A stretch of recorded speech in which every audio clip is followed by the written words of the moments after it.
Hello, everybody. Welcome back to the L1 show, Links with Friends. Today is January 23rd. It's almost the end of the month, and we're doing government and security stories to start the week. No bingo card this week.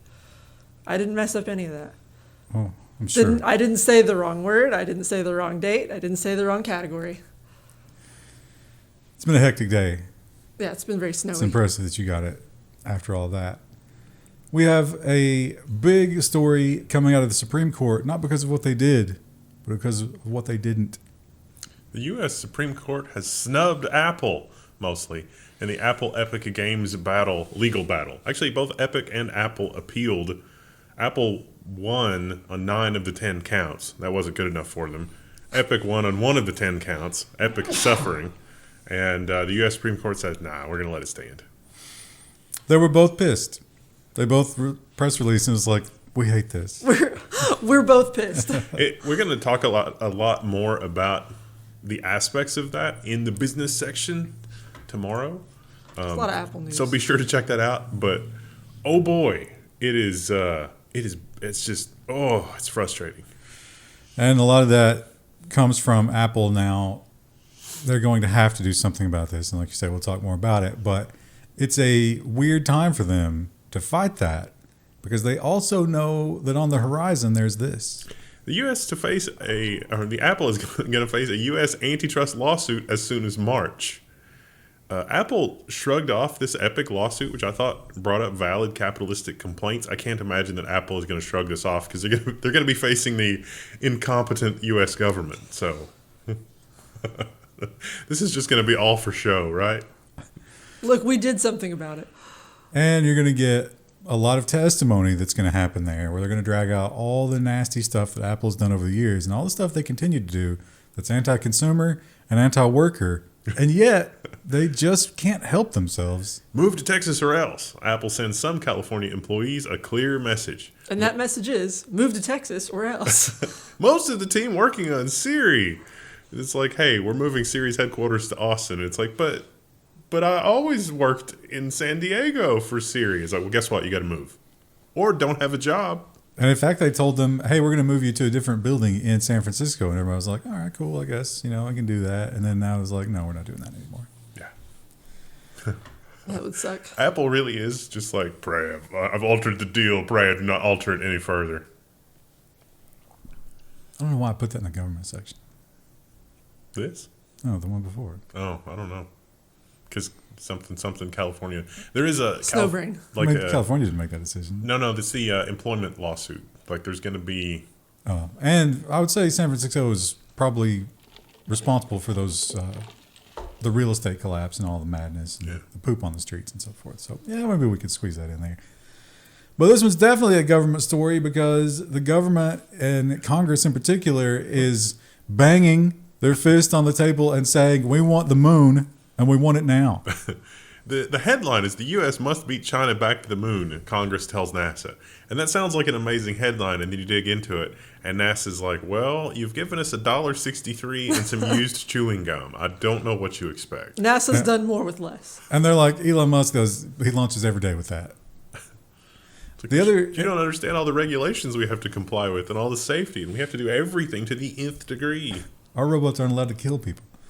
The other big thing in here, if you read between the lines, or actually not even between the lines that much, is the reason they want to beat China back to the moon is because they want to be the first to the moon to establish like some bases and basically land grabbing the moon, I think is what they have in mind here. I was hoping it'd be more like a friendly space race between two rival nations, and then that would, bring them together through the power of science. Yeah, I was hoping Also for the same. That. It's like we've got a top-down plan to get our science in order and science education, and the fact that we need all of this industry instead of the military-industrial complex is going to drive advanced technologies in a new space race that we can all be excited for as a nation. It was not that at all.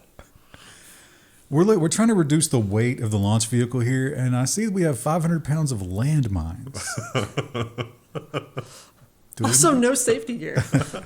That's weird. Those are the lightest landmines ever. Well, they have to have hair triggers for sure. Maybe proximity. Maybe claymores would be better.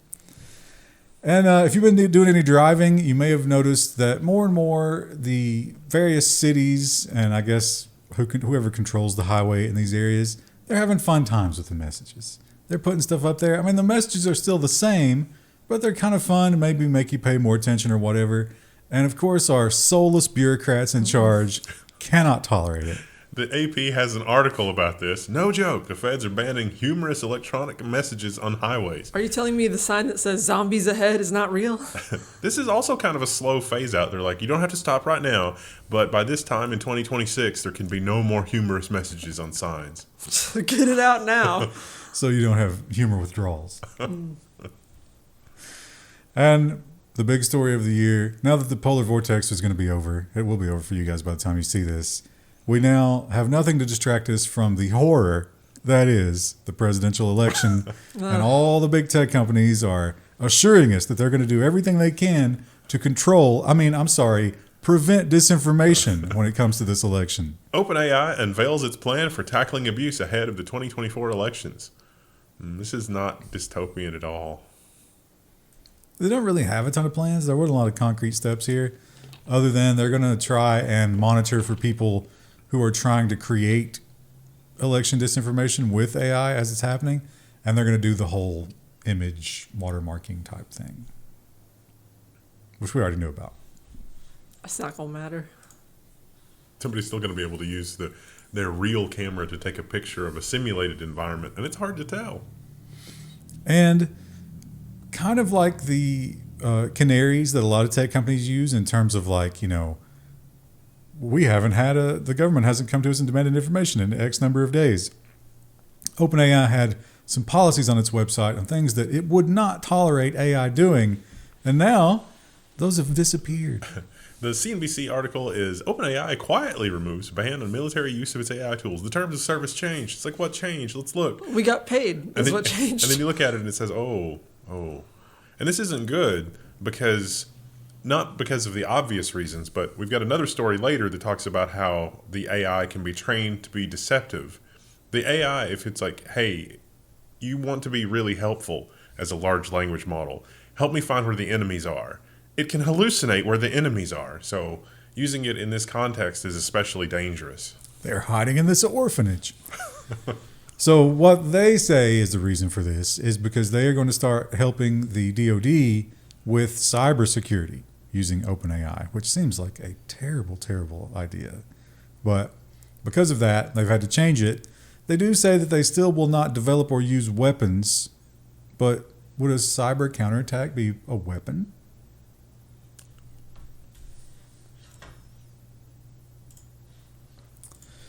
And this, I'm worried about this one, not on the premise of it, because it certainly makes sense that this is a horrible thing and we shouldn't do it. I wonder how bad it could be exploited later. But at the same time, if you're a 14-year-old girl, this is probably not something that you should have to worry about. Sharing deepfakes of adult stuff could lead to lengthy prison time under a proposed new law. So it's like, this is fake, but it's real, but it's fake. You use someone's face without their consent.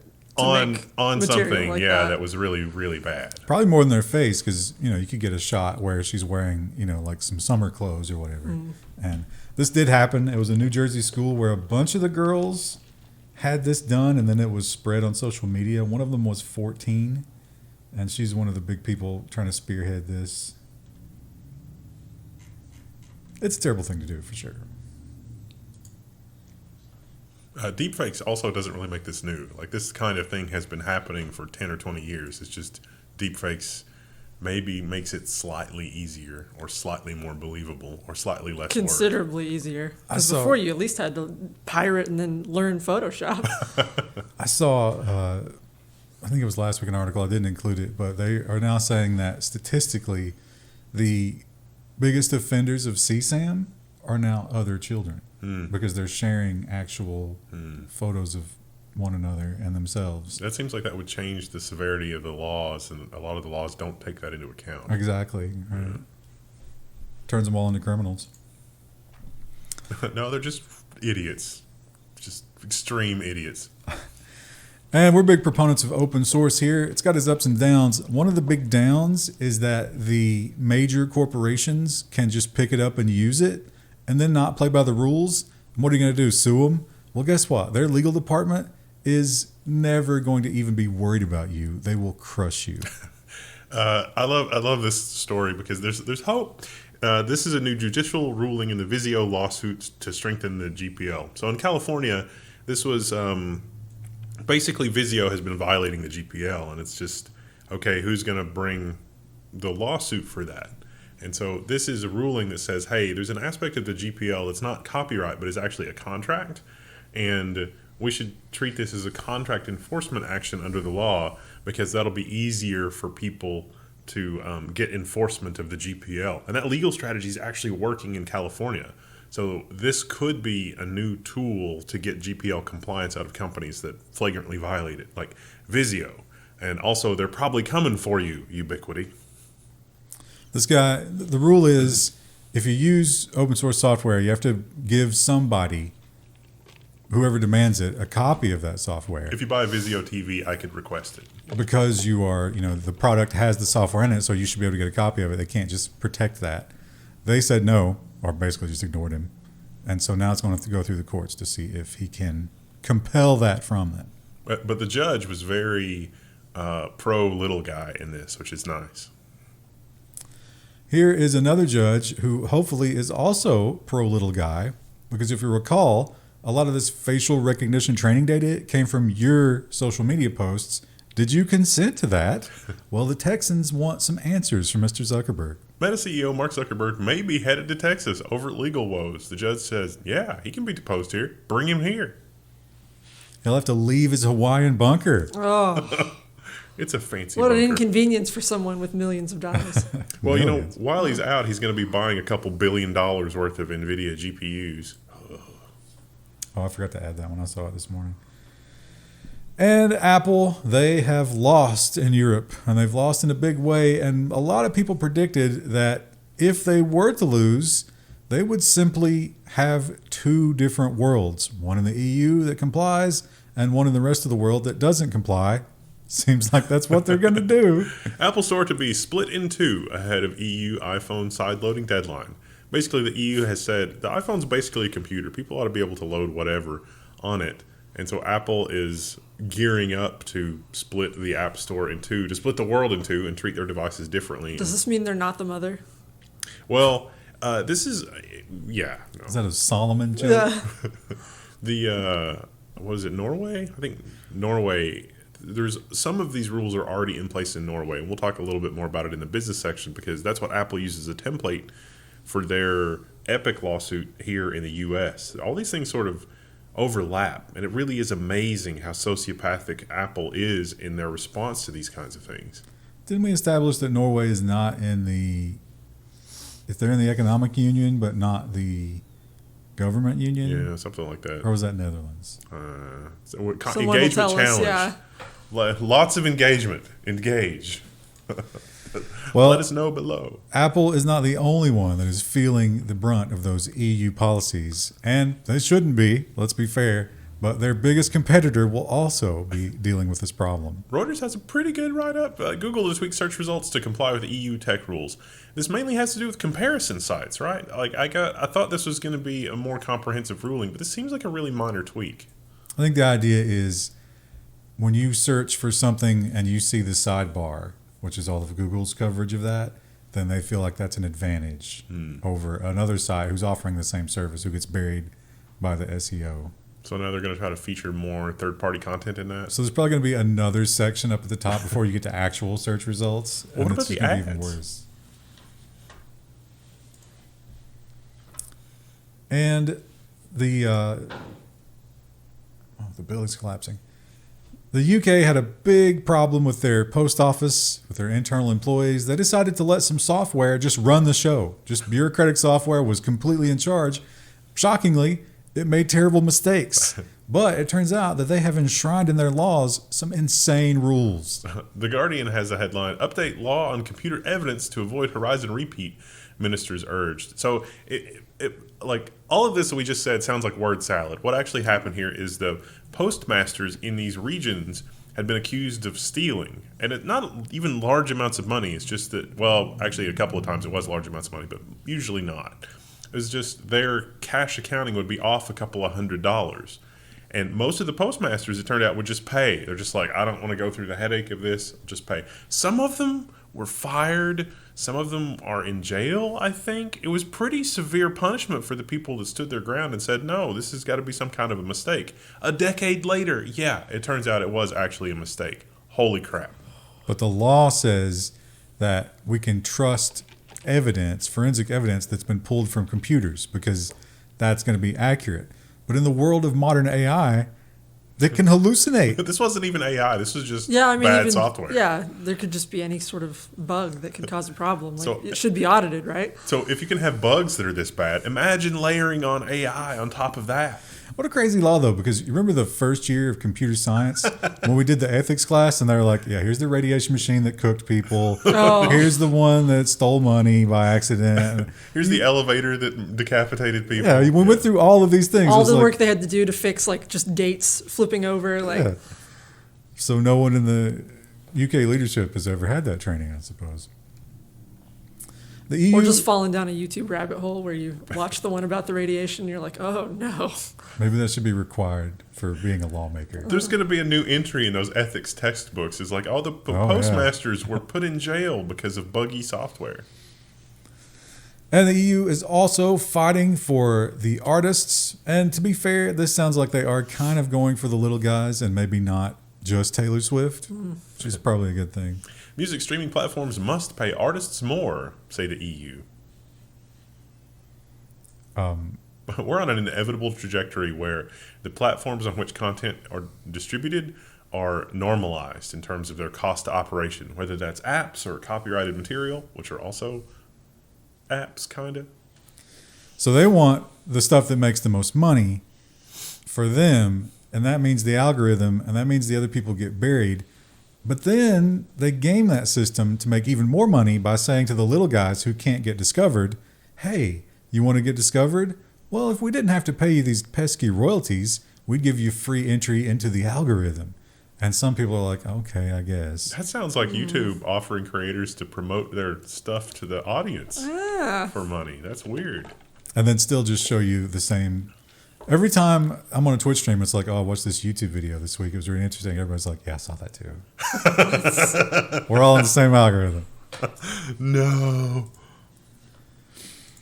Moving over to India, they are also quite concerned about the deepfakes. In this case, though, they're more concerned about politics. India puts tech firms on notice over deepfakes inaction.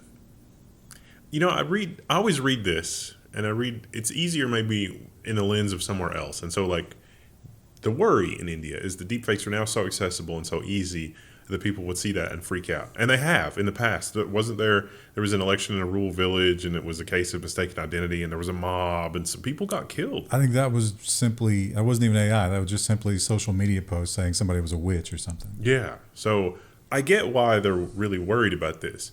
But then I also think about Orson Welles. Remember the War of the Worlds? Like, people were freaking out that was real. That was a real radio broadcast. Somebody is going to do that. Somebody like a modern Orson Welles is going to do that with tons of deepfakes and tons of stuff. What was the thing that everyone in our Twitch chat was talking about like a week ago where it was like the monster at the mall in Miami? The aliens. Yeah, there was like an alien and I was like, no.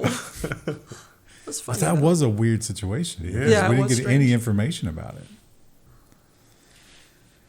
And China, we've learned that Huawei's recent success was not because they fabricated some new chips rapidly and they actually just had some, or they got some in a nefarious way. Turns out the reality is much darker. China's chip imports fell by a record 15% due to U.S. sanctions and a globally weaker demand. That is the headline that Tom's Hardware chose. But this is part of a larger global trend. Analysts dumped reports from the Q4 numbers, and 2023 was the most amazing winter ever for PC sales and component sales and everything like that. It now really is the winter of our discontent in terms of semiconductor sales. But one big player is saying, don't count China out just yet. Qualcomm CEO, leading tech requires big business in China. Yeah, pretty much all business requires big business in China. Pretty much anything that is state of the art is a global operation. It requires everybody from all around the globe to cooperate. But those factories are shutting down rapidly. think that's going to have some kind of knock-on effect. I don't know what it's going to be. And apparently, not getting the memo from the UK, Papua New Guinea also decided to let software run everything, and disaster. The Register's headline is a technical glitch, quote unquote, in payroll software sparks riots in Papua New Guinea. Anytime somebody says technical glitch like this, I get the Office space. It's like, oh, we fixed the glitch. In this case, people were shorted about $500 US on their paycheck, which is a lot of money for Papua New Guinea. It was $100, but that was like half their paycheck. Yeah, half their paycheck. It was a lot of money for them, and some people died because they thought it was a new tax or something. You know, they always say that we're 5 meals between society and anarchy. These guys didn't even wait for the 5 meals. They were like $100, and they just started burning stuff. And the police were the first ones to strike. So there was no police to stop the rioters. In rural America, with inflation, it really does feel like it's getting like that. Yeah. I mean, just being in line at the grocery store, people are unhappy. The grocery store was apparently, I didn't go with my husband last night, but it was like right before a snowstorm, and he said there was nothing there. And they closed early, too. Wow. I tried to get my mom a case of water on like Monday, and they didn't have any. Well, Australia is also, like every other country, trying to get their arms around this AI problem. They are not trying that hard, though. Australia to create an advisory body to tackle the risks of AI. Sounds like those people on the advisory body are going to get free money for not doing anything. Bribed. And as is always the case with these articles, when you get to the last paragraph, non-enforceable and voluntary. Yeah. That's all you needed to know. There's literally nothing This else just of makes us value feel good, in this yeah. article. It's just like, can I be on a committee like that? Will somebody give me money to not do anything? That sounds amazing. Hell, they could just write the fluff text using AI and then just go home. They don't even have to write it.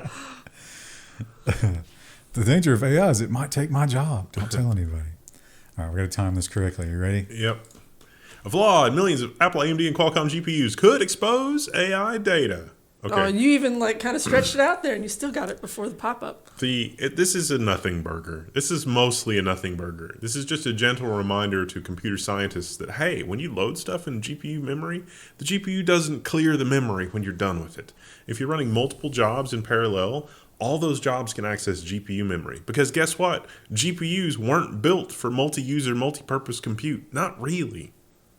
And they point out that they were able to pull enough stuff off the GPU to reconstruct someone asking an AI for their entire prompt and the answer. But you have to already be so deep into the system at that point that why are you? It's like, I have a cold, but sir, you've also been shot 5 times. Like, we don't need to worry about this. You're already compromised. Everything is already too far gone. You can put polonium on your bullets, and then somebody will have a real problem. And it's like, wait a minute. But it was a headshot. And the myriad of ways that our phones track us, you think you know all of them, but they just keep coming up with new ones. Your tablet's light sensor can spy on you. So your light sensor is accessible to JavaScript, and it's generally not considered high security. The light sensor just returns a luminance value. It's 1 pixel. But that's enough to figure out a TV program that you're watching, or to know what kind of an environment that you're in, or maybe learn some other details about your stuff. Here they were able to get a very vague sense of where your hand was on the screen. Which, Just how often you're pawing at it. yeah, basically. Again, kind of not worried about this one. I suppose when you're punching in your passcode, they can maybe eventually get that. It also takes a long time to get enough data to Probably better ways to compromise someone. You can use your nose. Just bash it against your face. There's a kind of a nothing burger as well. I don't know, maybe JPMorgan felt like they needed a headline this week, but if you run any kind of web server, the numbers that they're throwing out here aren't that crazy because it really never stops. Yeah. JPMorgan Chase says that hacking attempts are increasing. CNN didn't lead with the big number. What was the number? Like 54 billion? I think they're just worried that they haven't invested enough in security, and they're going to point back to this and say, look, it's fine. $15 billion. No, in fact, that was dollars, but most of the headlines were talking about the number of attempts to hack them there was. And I'm guessing that they're counting every attempt to visit /WP admin. Yeah, likely. But that would be a juicy target. And the Internet of Things has always been, we've always warned about the Internet of Things, and a lot of people might think that that was hyperbolic and it's not really that big a deal. Well, how about this? Your washing machine could be sending 3.7 gigabytes of data a day. An LG washing machine owner disconnected his device from Wi-Fi after noticing excessive ongoing daily data traffic. This was probably a malfunctioning washing machine trying to download an update, but why? Still. Why does this even need to be connected to the internet? Why does your washing machine need an update? We can just do that with relays and switches. You don't even need a transistor. It's I'm madness. trying to imagine what they would add to make it So actually, I better. looked into this. It's for the connected phone app. The phone app has like special washing machine programs for certain things. Like, oh, you have a heavily soiled pair of boots or something like that. You throw in the washing. So, and they have all these different, and you can download new apps and stuff. So the washing machine has to update. It's programmable. That's, Yeah. just It get can't be that much different than the regular cycle. get a dumb washer. And as usual, we have the Russia situation with hacking. Google says Russian espionage crew is behind the new malware campaign. Okay. Why can't we just have another space race? The idea here is that someone sends you a PDF and you open it and it's encrypted and you're like, oh no, it's encrypted. And they're like, oh, it's super secret. Let me give you the decryption tool. It's not a decryption tool. It's multiple steps. And Google, as we all know, is tracking all of our locations at all times and selling that data. But they claimed that they were going to take a step back.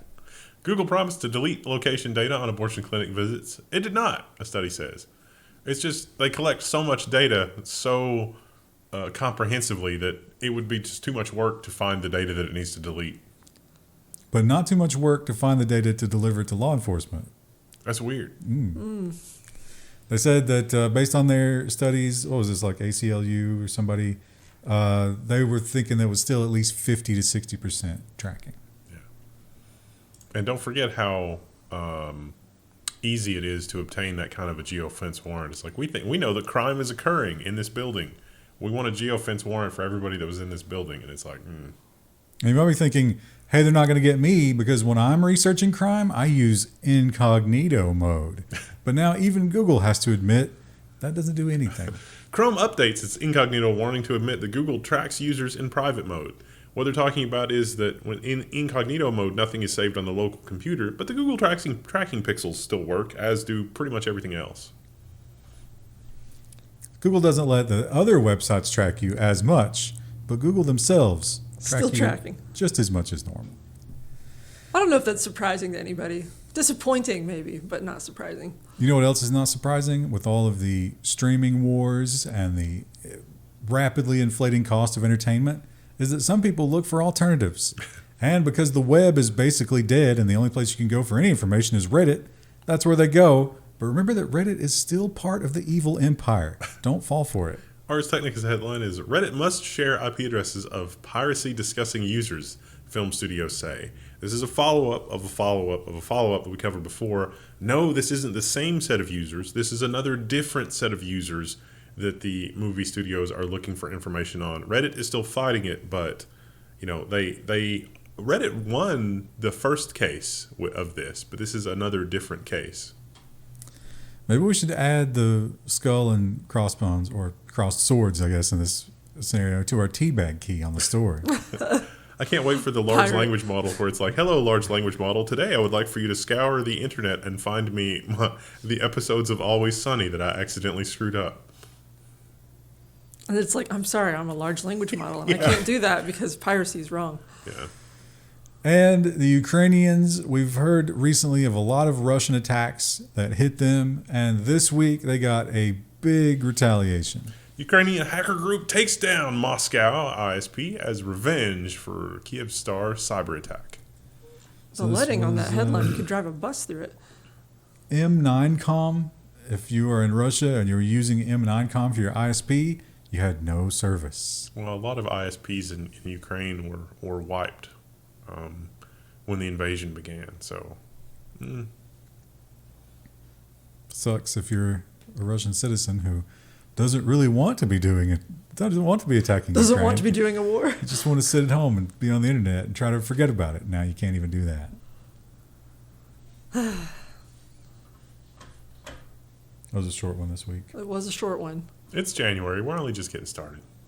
Everyone's coming back from break. Feeling good. Freezing to death. Yeah. We'll see you guys in the next one. Bye.